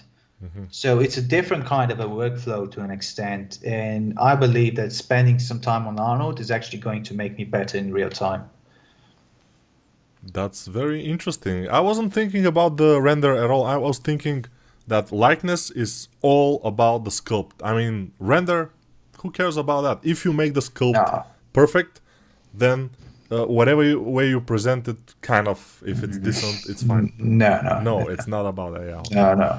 There's we know already. Yeah, we are seeing this like amazing, and obviously you will continue working with Arnold, and your next works will be like at least at this level, maybe even better, which is almost impossible. Actually, the hair is a little bit awkward in the end here. Probably the render has to be a little bit more or something. To be quite honest, there's also a little bit of noise happening. Yeah, exactly what I'm talking about. Yeah. But this is 30 minutes of rendering, and so it's low. Like if I spent 4 hours, probably gonna render well, but I just didn't have the nerve for it, and I know that people are not gonna do that, right? So I just said, "Fuck it, let's go with it." Maybe you can go in Photoshop for 1 hour just to fix it, just clean it. I can just post these images. It's the best, but it's okay. I'm fine with that. Now, can you tell us exactly how you start working likeness? For example, you have to work on. For example, if you can show us your current project with that girl Adriana. you're doing. Adriana Grande or Adriana? No. It's Lima, the real Adriana. The original Adriana. So I would say she's the most beautiful woman in the world. One of the most. You said that about Margot Robbie, I think. No, I said she was very beautiful, but Adriana is the shit. Okay. Yeah, she's next level. She and Angelina, amazing. Okay, let me just load things up, and I'm going to move them to the screen. So you're probably not seeing what I'm doing because I'm doing it on the other monitor. Okay. So keep in ZBrush. mind, this is like 2 days in. This is very unfinished. So Very don't early in the process. This is very early in the process, and it's a slow process, but in the end, it does add up. Okay, but Adriana Lima or Angelina Jolie, who is your favorite? I would say Adriana is my, for my current taste, is where it's at. But if it comes down to who changed the world more through their beauty, it's Angelina. Because I believe, because of Angelina, half the women in the world have a lip filler. Yeah, Keep definitely. that in mind. Yeah. That's not good. That's not good. Bad influence, bad. I won't say bad if it's done correctly. I don't okay. like this lips going forward. It's absolutely unnatural. And they also You're- don't get only you're forward. They go saying down. the natural They go result down. because those are the bad results. The good results you don't even notice, and I can tell you that. That's This year. cool. Yeah, I can tell That's you that cool. there are some doctors there that really know what they're doing. That have an eye for aesthetics. So if it's done correctly, you're not going to notice it.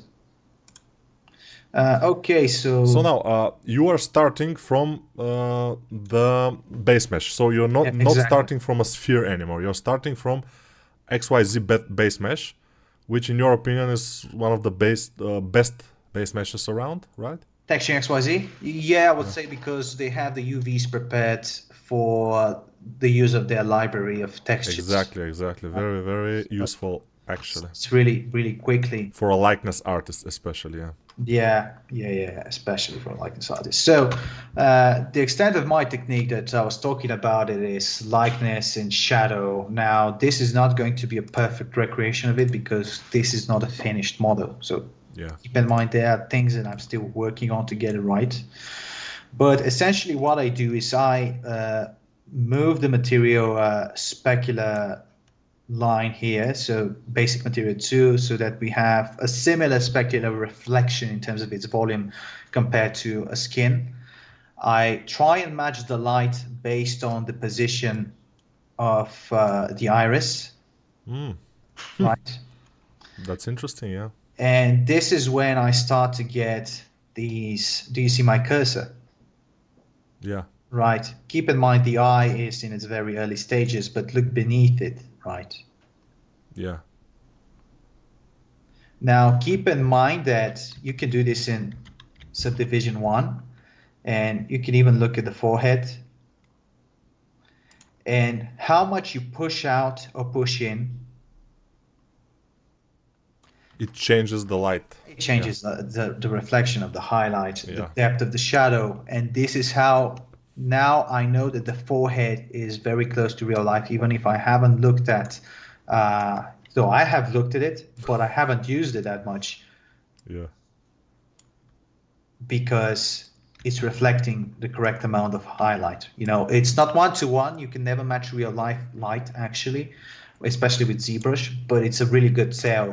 And the thing about highlights and shadows, and especially the highlights and how the surface is reflecting light, a lot of people see it as volume. You know, it's not reflecting enough. You should, to make it more shiny, you should like push it out and make it reflect more volume. But no, it's actually the angle of the plane, right?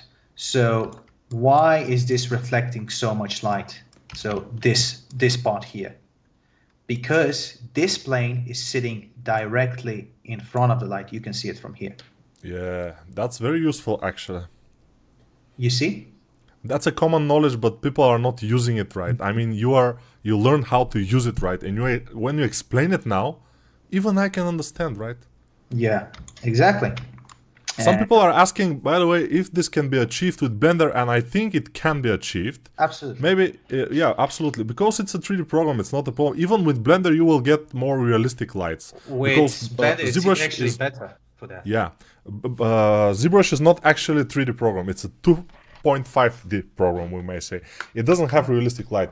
But still, he can achieve this result with ZBrush. So with Blender, it should be better, but you need to get your workflow together. I mean, you need to develop your workflow in order to do that.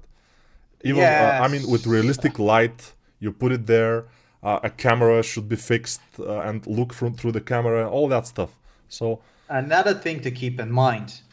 First off, the reference you're using, make sure that it's an isolated light. Like I don't have 10,000 lights coming at it from different directions. Like let's say, trying to find something, but I guess she doesn't have that much. Wow, that's weird. Well, yeah, everything here is an isolated light, but there are some photos that, for example, you have light sources coming from all directions. It's very hard to replicate. Avoid that. Yeah. Now, another thing with one is light, it's better. Make sure. Just remember your thought. I want to ask you something very important that everybody is asking all the time. They're asking me for normal sculpts, but for your case, it's much more important. Yeah. It's the focal length. I mean, how are you matching the focal length of the picture? Because obviously you have to do that. Otherwise, it will be useless. First off, experience. So I can kind of tell what the focal length would be based on the distance from the face. So for example, this would be about 105, right? It's not entirely orthographic, but it's not a very high perspective. Now, if it's something close by, let's say like this is a 50. You can tell by how much the ears are hidden. Yeah, definitely. Like, right? Do you see now how the ears are hidden? Also the size of the nose, stuff like that. You know, I don't want to get into detail, but a good all around is the other one, which is on the right, which is older. She is older. Here it's 30 or what? Because the ears are not visible at all. I would say this is 35. This is a phone camera, so it's even more than that, I guess, but I'm not sure how to recreate it perfectly. And keep in mind there are going to be differences, like from real to at this point. This is something you don't want to use at all for proportion and something like that, just for form, right? The ones that you want to use are more orthographic, like this one, for proportion and matching the proportion. So this is, again, as I said, this one I deemed 105, like about this. Now, another thing that I wanted to say is when you're matching highlights and shadows, make sure that beside the light, you match the angle of the camera, because as you move the camera, the light travels, right? Very fast. I mean, not that travels very fast, but the changes are very fast. So let me show you an example. You would say that, and even though I'm still working on the eyes, if you look at, where was that fucking? That's super interesting, actually. Okay, so you would say that when I'm working on the eyes, I haven't matched, if you look at it this way, I haven't matched this highlight at all, right? This is a shadow, this is a highlight. But if I match the angle, look how the light travels now. Yeah. Right? So keep that in mind. The light travels as you rotate the model. So you want to match the highlights and the shadows and by matching first the light and the angle of the camera, the position of the camera. So is this actually your method when you are trying to do likeness from just pictures from the front, you know, without a reference from the side view? Yeah. This is your workflow, matching the light? Yeah, it goes much deeper than that, you know, just doing this, and to see it in action is something else, because, you know, people usually kind of know this information, but they don't go in much depth as I do. Yeah. But usually if I could spend like, I'd probably do a course down the line, like once I get more, you know, definitely recognition, more people following me, I would show it off. But this is just an introduction to kind of what I do to really capture likeness and to really get, and sometimes I've been hired as well to, because my faces, their sculptures get really close to 3D scans. So in a sense, they're not that good of a sculpture because I don't overdo or emphasize specific features. Yeah. They're very flat features, but they're just good enough so that they reflect the light, right? Yeah. So there was this case when I got hired, and it was a very big, from a very, very big team that actually worked on Callisto Protocol. And for Callisto Protocol, they had done like scans, for all these characters. And now they were pitching this idea that because doing the 3D scans and actors and everything was actually more expensive than hiring artists, they were trying to pitch to producers that they can do it for less money by actually hiring sculptors, right? So they hired me to do like a 3D model that resembles a scan as well. So this technique actually does work pretty well, and I guess it kind of impresses people even on a higher level. So when you're working on this kind of a project, are you comparing sometimes, like putting the image over your model or your model over the image, something like this? How I you can do show it? you something I do. You So do it. I usually do this once I enter the rendering stage. Yeah. And it especially works. So in the beginning, I would use one image to just like use the move tool and just match the eyes, ears here. And I spent about 15 minutes on that. But once I get into the rendering stage, in order to get the color of the skin right, and this helped me especially with Tywin, is, for example, I would put the face like that, and it's rendering right, and I would match it perfectly, and I would go like this. And I would try and match the color, right? So I'm here, and let's say I'm in Unreal Engine, and I'm controlling the sliders of the skin texture. Like, oh, no, this is too yellow, a little bit like that. That's a good way to match the color, actually, but forget the color. How you match the features, because this is the pivotal point. I mean, this is the base, and this is the most important thing. If your features doesn't match, if everything is not perfect, it will be uncanny valley, or at least not likeness exactly. That's actually not correct. Even if you have some proportions off, and let's say even the silhouette sometime, if it's a little bit off, if the eyes are a little bit too close together, or if the eye shape isn't perfect, let's say, it doesn't matter as long as you've matched the highlights and the shadows. Really? That much, yeah. And I'll show you an example. But the highlights and shadows are actually the shapes of the parts of the face, right? They are, but they are also the main highlights and shadows are part of the structure. So what structure? The skull, right? Yeah, the skull, the muscles, and the fat distribution dictates where you get those main distributions of highlight and shadow. I'll show you an example. When a person moves his eyes to the side, left or right, does the eyelid change? Changes, yes. So how do we recognize them if it's different? They become different person. We don't recognize them anymore. No. When we talk, how do we recognize a person? Because the structure, the underlying structure, and the main shapes are there, right? Yes.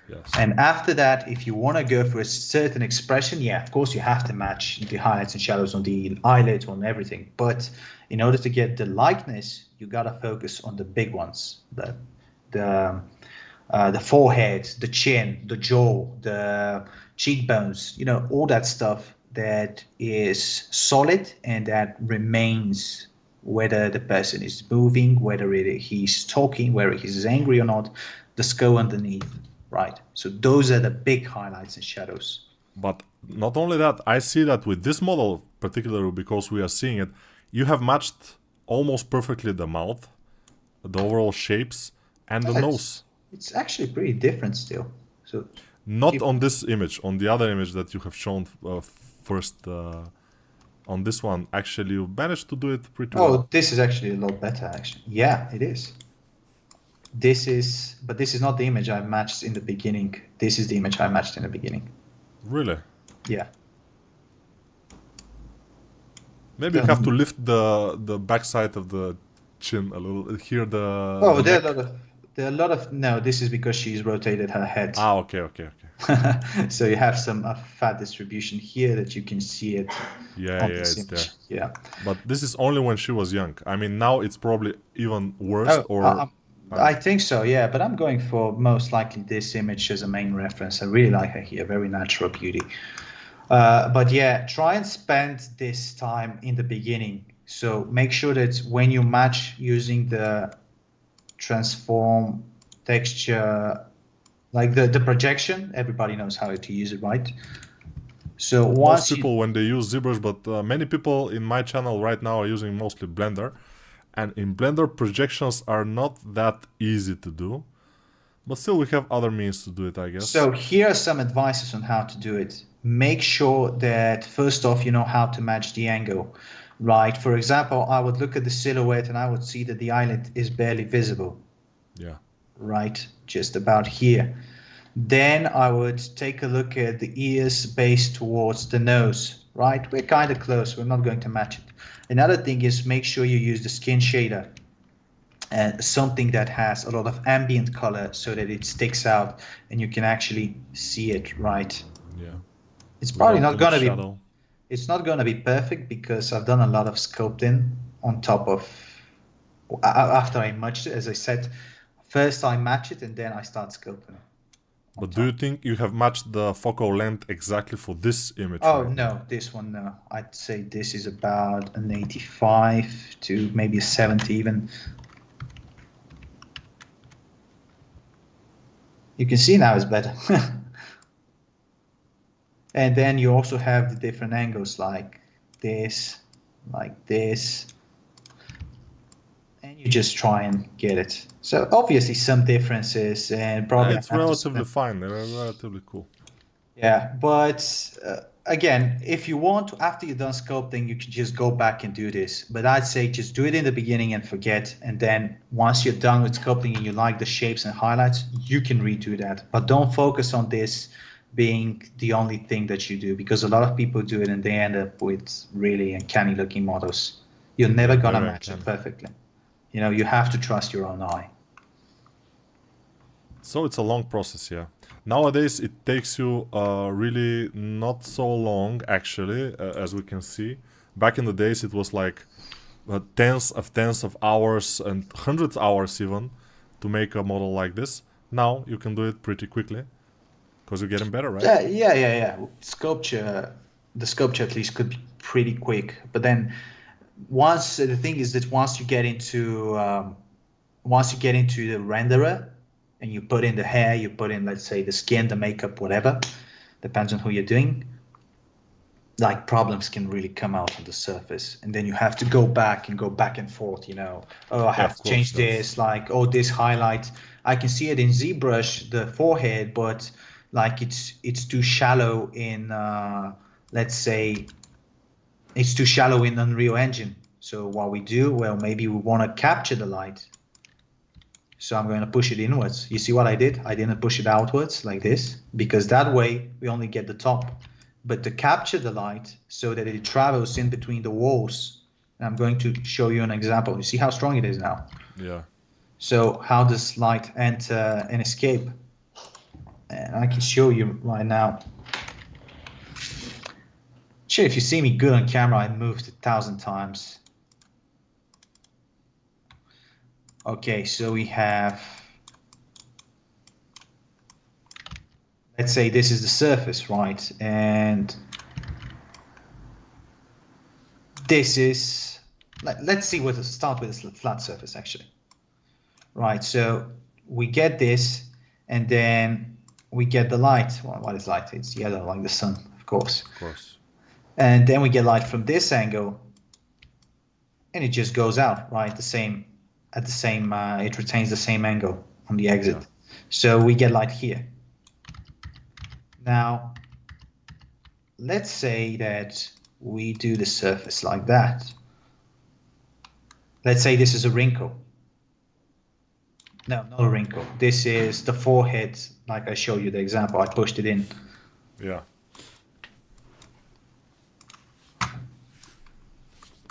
Now, what would happen is the light would start bouncing around.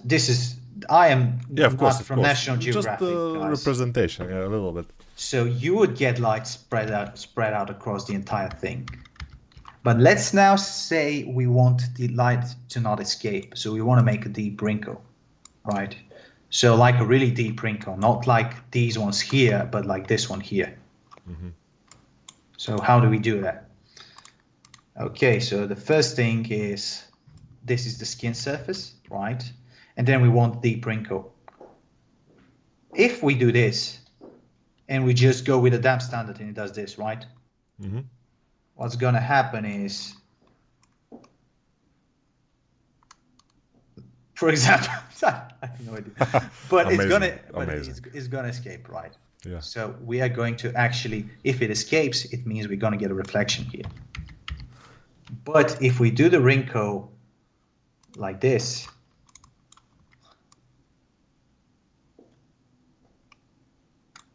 ooh, fancy. so let's say we inflate here. Yeah. Once we do a wrinkle, we inflate, and this happens. Once the light enters from here, it's gonna bounce around and it's never gonna escape. And I it cannot enter from there because it's inflated, you know. No. It does work. It does work. You don't inflate it as much. This is just a representation, but I'm going to show you in a sphere. So check out if we do. Okay, do you see this here? Right, this is damp standard. Like, let's see the bottom. We can make it even deeper. We can make it extremely deep. Ooh. Right, do we get it? It's quite a deep wrinkle, but it does reflect light. But if we do this, I'm sorry, I'm pressing some buttons on my tab. I'm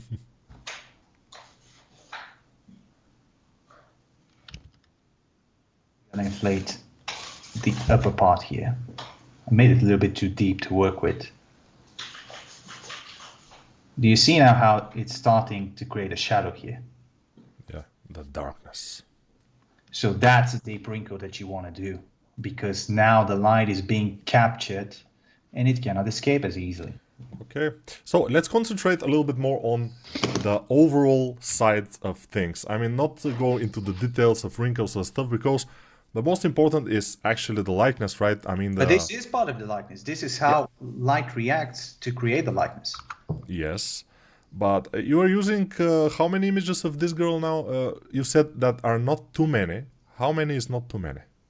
About 10, let's say 10. No, it's more. It's more. 15, I'd say. 15, okay.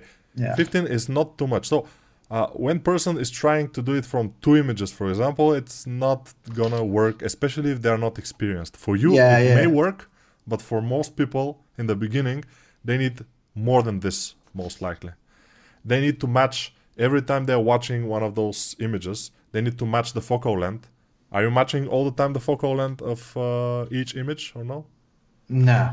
When you're doing shape, you don't need to match. Like when you're doing proportion, okay, if you want to match a photo, okay, but in terms of shape, you know, whether this is in this focal length or in this focal length, the highlight remains on the same spot. Oh, yes, okay.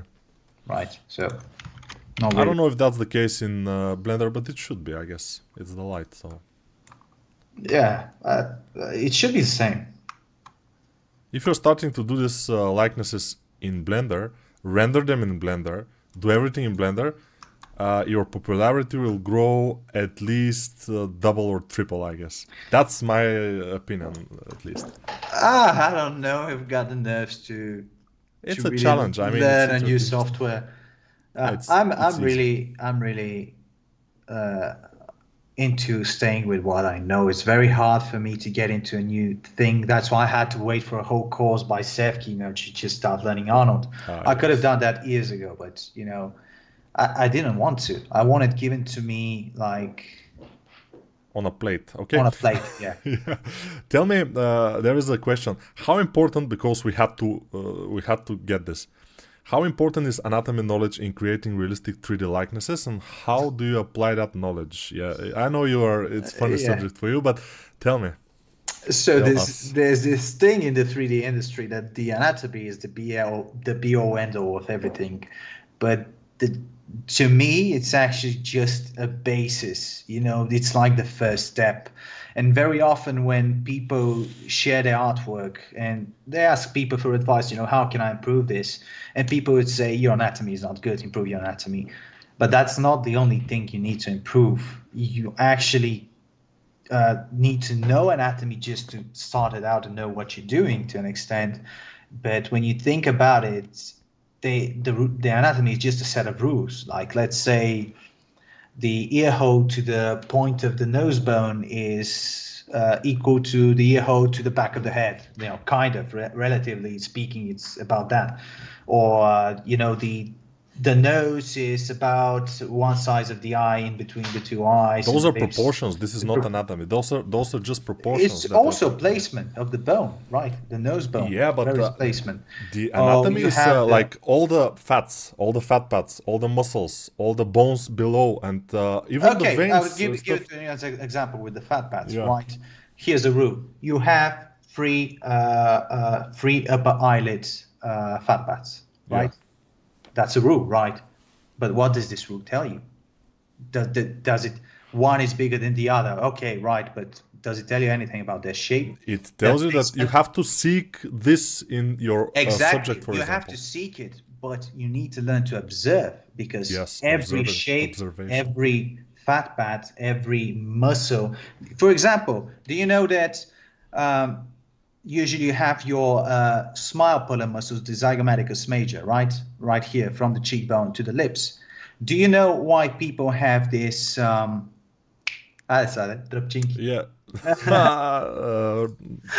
dimples or whatever they're called. Yeah. So, do you know why people have dimples? Because I don't know. You will tell me probably. I don't. Yeah, because it's actually an anomaly in anatomy. You have the zygomaticus major actually connecting in two different places. So when it pulls, it creates a dimple. But this is not what the anatomy book is going to tell you usually, right? So, yeah, exceptions always, a little bit, but here and there. Not only that, you need to learn to observe. You just need to learn to observe, because if you just go by the books, chances are you're not going to be right always. There are going to be changes. Each face is different. And yeah, something happens with age. Yeah, this is where we get wrinkles. This is where the skin sags. Not with everybody. Some people get their skin sagging on the eyelids more than they get on the jaw, and vice versa, right? Yeah. So observation and paying attention to, let's say in the case with my technique, what happens, what does the light do, why does it happen, and how it happens, is actually going to be a long way.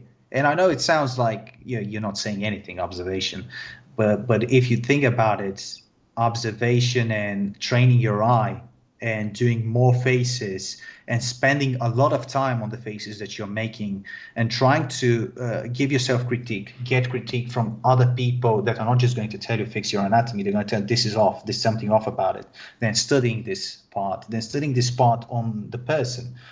This is going to help you improve more than just reading a book, like more practice, less reading, I would say. And there's another example that I want to give with people giving you critique, that sometimes you want to take it with a grain of salt, because a lot of people that give critique, there's this thing in us in the 3D sphere that everybody can give critique and you're helping the person out. It's a lot of bullshit. But first off, make sure that you're eligible to give the critique, that you know what you're talking about. But in cases you're being given critique by somebody, don't take it too hard, because sometimes a person might tell you, okay, there's one thing. Very often people would tell me the nose on this character is too big, right? And I would believe them because something's wrong with the image. And I would start playing with the proportions of the nose. But if I observe long enough, and this is something I learned after I had my nose fixed, because I had a lot of problems with my nose, and it started swelling up. Very often the nose proportions don't change, but when it swells up and the skin gets thicker, it appears much larger than it is. It is larger, but in terms of volume, not in terms of proportion. So a person who doesn't have experience is not going to notice that the volume's bigger and the thickness of the skin is bigger, so therefore you need more definition to make it look smaller. He's going to tell you, make it more narrow. and that's not the right thing, right? So these are some things that you really want to pay attention to. So mindfulness and paying attention and observing and learning from your mistakes and just spending time. Anatomy is just the basis. I don't even know all the muscles on the human face. If you get me into the human body, I don't even want to try myself out there. I'm the same. So it's not about remembering the names or something. It's knowing the forms usually. Yeah. But tell me something. We are approaching the end because I want to keep it about 2 hours. We have 10 minutes. What are your thoughts about the AI? It's always like a big subject nowadays. How the AI will make likenesses, sculpts or whatever. Is it possible, or what do you think? First off, I think AI is made up to be a lot better than it actually is. I think it's just a tool for scrambling photos at this point, but it just has a lot of data. When it comes down to 3D, what we can see from 3D now just proves how dumb it is. Yeah. But that being said, I do believe there will come a time, I don't know if it will be AI or some other tool, that will make a lot of artists not needed. So a lot of people who are into the industry will find themselves without work, and they will start looking for other places because the work is going to be easier. It's going to take less time to make, and there will be less requirements. There will be less of a need for people that know this stuff. So be prepared for that eventually in 5 to 10 years. And if you're into this, just make sure you're ready to compete and you're really into this. You're not there just to have a job. You really have to have some passion for it and not just do it for a job. I always say that to people that are asking, how much money can I do as a 3D character artist or whatever? Yeah. When you ask this question, usually you're not passionate about it, It's all about money for you, and usually it will not work quite well. Yeah, exactly. It may, we may be wrong, of course, but because we are not prophets or anything. But this is our opinion. Well, I can never tell. Maybe nothing's gonna go into obscurity and nothing's gonna happen. We're gonna be fine for 300 years in the future. Maybe it's gonna replace us next year. Who knows? I doubt it, but who knows? No. One thing. My opinion is that AI right now is developing, but it's not developing that hard and that fast that people are thinking. It's developing slowly. And people are thinking that it's much, much faster and everything is going because a lot of money are going into this. And a lot of companies that are now on loss, they want this to succeed. They want this to happen. So they're getting a lot of news coverage and everything. And everybody's talking about this new thing that's for 2 years already. It's the AI. Now the Chinese companies are making amazing AI, which is the best ever, and then somebody else will make amazing AI. But those are just incremental steps, a little bit. Mid-Journey is doing fine, but when it has to do a specific task, usually fails. Mid-Journey and all the image generators, they have a huge amounts of data from the internet to work with. That's why they are relatively doing a good job. 3D generators, they don't have that data. They have the data of all the 3D images that are free in the internet, usually, which are pretty crap. So that's why it will be crap for a long time, I guess. Unless they implement photogrammetry or gammetry or whatever it's called, and they build a 3D model from a lot of images, and they can perfectly generate an image from every angle and so forth, and therefore create a 3D model. But even then, will be difficult. But even then, one thing I want to tell you is that people sometimes send me scans to fix them, like actual scans done by a good rig and everything. Even the texturing XYZ scans, they don't match the photos of the person perfectly. Really? No. The scans are not matching the photos? Not perfectly, no. So that's a good thing. I mean, you are still, the artists are still needed even to fix the scans which we think are something perfect. Perfect representation of the forms and shapes, which is not the case, right? No, absolutely not the case. What's the difference? Where is the most mistakes? Especially the eyes. Oh, But the minuscule plane changes that create some reflection under specific light scenario. Like you don't get sometimes the reflections that you want, so you have to emphasize. I don't know if the problem is coming from the software rendering or the scan, but the point being is you have to change it a bit, right? So yeah. but even if AI becomes very good, it will still make slight problems like the scans. If the scans are problematic, what I'm talking about can we talk scans about done AI? with rigs for hundreds of thousands of dollars. Yeah, big camera rigs, and of and course, they we and know. they are making mistakes. So you Yeah. think that an AI prompt generator is gonna? It No. will always be needed a Yeah. person to kind of fix everything, but the person who will fix these things needs to be very, very experienced, like you, for example, because you know a lot of things from all your experience. Many people are saying, okay, I'm doing likenesses for 3 months and I cannot do it quite right. But, when you are doing, you yourself, when you are doing art likeness for 3 months, it was crap, pure crap. I mean, it was not good. Yeah. Now, after years of experience and like tens of thousands of hours, we may say, now you're working and everything is coming together as nice pieces. That's people don't understand these days. They want quick results right now, which is not possible in Yeah, this it's all I've field. been trying to show in this.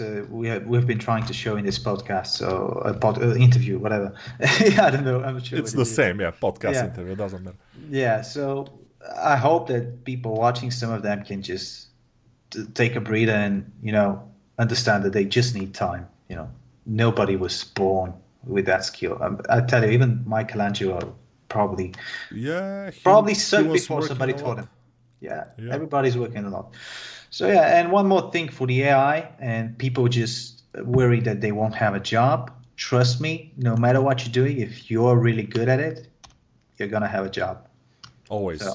so Yeah. just be really good at it. There are Don't. still people. I'm sure that there are still people who are making um, wheels for wooden carts, for those wooden Yeah. carrots with horses, because there are still those carrots in some touristic areas, and somebody has to do those wheels. And if you are very good at this, you probably will still do it for 1,000 years. It doesn't matter.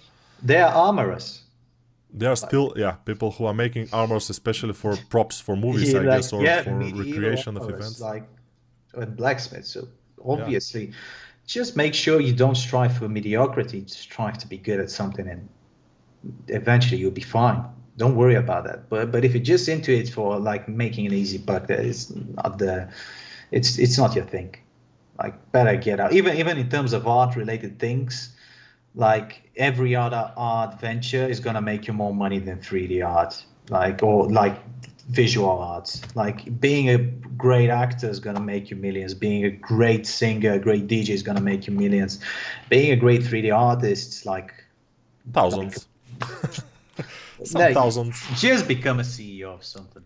So yeah, Yeah, but it depends. I mean, even if you can become a CEO of whatever and make millions, it yeah. doesn't matter. It doesn't make you a better or more happy person. And why we are on this earth? Let's finish with this. Why? Because to be happy.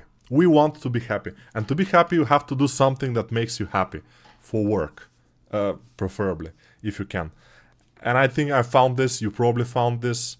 Your thing that you are while you work, while you're making a character, you feel endorphins and serotonin and whatever it's coming into your brain, and you feel nice and happy, and you feel like you're doing something nice and something useful.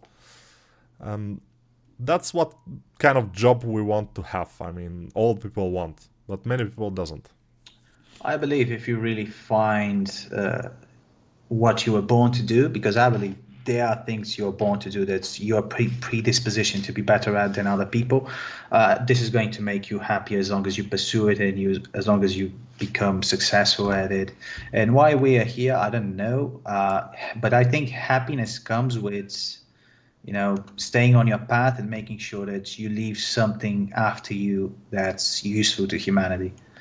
So in a That's sense, some yeah, that's part of it. I mean, some people doesn't want to leave something like Because a if you're just to stone be over there. happy, like it could be a little bit nihilistic sometimes. You know, you can do some very stupid shit just to be happy. You will not be happy. I mean, people who are trolling in the internet, getting their dose of happiness for the unhappiness of others, they're happy just for a small amount of time, and they're again after that they are miserable and go to narcotics and drugs. But this is Yeah. not a problem. Tell us something that only you can tell us if you know. Can you recommend some exercises to improve likeness? Just some basic things that you can do to improve likeness, to improve your observational skills, which are very important for likeness, as you One said. thing I did in the past is I started a face based from a reference. I built a sculpt based on the reference. Then I built the muscles. Then I built the fat pads, and then I created the entire sculpt on top of that. So That's stage pretty by interesting. stage. Yeah, It yeah. is, if you're really starting in this, it is an anatomy exercise. Now, if you're further in, you know your anatomy and everything, I would say just try and practice what it showed you with the highlights and shadows, and try and see if you can capture big highlights and big shadows in subdivision 1. Yeah, that's a basic thing. And then you go to the next subdivision, do some, especially for a girl Yes. likeness. Subdivision 1 is where you want to go, because if you go much Yeah. higher, you will be tempted to go into some wrinkles and stuff which you shouldn't do actually. No, no. Even with older people, subdivision 1 is, you can spend a lot of time there. Like I can spend days on subdivision 1, for real. Is this your subdivision 1 actually right now Yeah. we're seeing? Yeah, Yeah. this is the subdivision 1. You can see it actually captures like what it needs to capture. Yeah, it captures all of it, just more stylized. I mean, Yeah. the light itself. So when you That's an when you exercise render, you want to do. yeah, when you render, somebody's asking that are you limiting the number of lights? But you told me that for Lannister, for this guy, you Tywin. Yeah, it's just one line. used only one light from the front. So if your sculpt is good enough, if your textures are nice, and if your render is good, I mean, Blender has a decent render actually. You can probably get a very good results only with one light. So yeah, that's the answer. An advice I could give is don't try to fix a bad model with good lighting. Yeah, that's Just make sure your model is good, and if you see something that's really bugging you under specific light condition, don't just say, okay, I just won't use that light or light it from the other angle. No, fix that problem, because it's going to be visible in almost every light scenario, almost every other angle. And it's going to, maybe in some scenarios, it's going to be barely visible, but it's going to be just enough so that it bugs the eye and creates an uncanny valley feeling. So make sure that you fix the sculpt and then worry about the lighting. for the Lannister character. You using some kind of hair with XGen? Yeah, this is XGen hair. I also have the beard in XGen. I also have peach fuzz in XGen. XGen, yeah, everything. And in yeah, and XGen. the eyebrows. And he actually has eyelashes. It's just he has It's very not visible, light. yeah. Yeah, just like the person. Like he has barely, which made the thing actually harder, because an eye without eyelashes could be a problem. Uncanny, yeah, usually. But it's looking great. I mean, you nailed it with this one, and I'm Thank you. expecting your Jamie at some time, maybe next year. I hope maybe even this one, but we'll see. Wow. I don't know how it's gonna That's a be good with idea. work, but like I'm having fun with it, so I'm definitely gonna get back to it soon. Right now for Adriana, I don't know if I'm going to finish it. If anybody's expecting that, I'm sorry, I cannot promise it. But who knows? I don't know. We'll see. You probably will. I mean, even if you don't, it's fine. It's Yeah, fine. it's an exercise. It just We saw it, so it's cool. yeah. Okay, so let's finish this, wrap it up. And it was, I think, pretty good interview. I learned a lot. Hopefully the guys also learned a lot, and the people who are Yeah. watching. I do hope to. You didn't learn anything because you were talking most of the time, so sorry for that. Yeah, my throat hurts actually. I do hope to. That's unfortunate. Yeah, I'm sorry about that. And we are ending the stream now. And maybe some other time, some couple of years from now, if we all are alive, and Yeah. the Let's atom do it bomb again. is, Yeah. you know. So yeah, bye guys, and see you. Bye, guys.